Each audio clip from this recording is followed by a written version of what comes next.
আমি রাজ্য সরকারের বা অন্যান্য কোনো সেক্টরের শিক্ষক, আমি ক্লার্কশিপে আছি, আমি পিএসসি মিসলেনিয়াসে আছি, আমি চাকরি করছি, আমি তার সঙ্গে ডাব্লিউবিসিএস এর স্বপ্ন দেখছি, আমি পড়াশোনা করছি। আমার হাতে সময়টা তাদের মতন নয়, কিন্তু তাও আমি ডাব্লিউবিসিএস এর জন্যই পড়ছি। আমার ওটাই লক্ষ্য। কি পরামর্শ আপনার, কি সাজেশন? এটা আমি আমার পার্সোনাল এক্সপিরিয়েন্স থেকে একটা কথা বলবো যে আমি কিন্তু আমার আমার নিজের ছাত্ররা এরকম রয়েছেন যারা অন্য চাকরি করতে করতে, কেউ পুলিশে, কেউ ক্লার্কশিপে করতে করতে, এবং চাকরি অবশ্যই সরকারি চাকরি সেই ক্ষেত্রে তারা ছাড়ছে না, তারা একদম। চাকরির মধ্যে দিয়ে প্রিপারেশন নিচ্ছেন।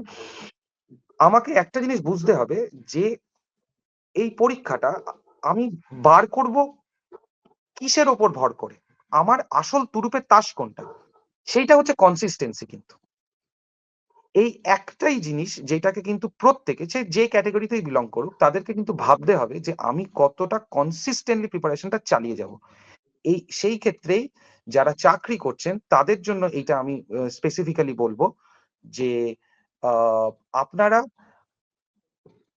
আপনারা দিনের যেটুকুনি সময় একটা টাইম ফিক্স করুন যে সারাদিন আমার অফিস আছে, ধরে নিচ্ছি আমি মোটামুটি 7টা অবধি সন্ধ্যাবেলা এঙ্গেজ থাকছি আমার সকাল থেকে অফিসের জন্য। আমি রাত্রিবেলা 8টা থেকে 12টা অবধি এই 4 ঘন্টা আমি কিন্তু ওই 4 ঘন্টা আমি আর অন্য কিছু করব না।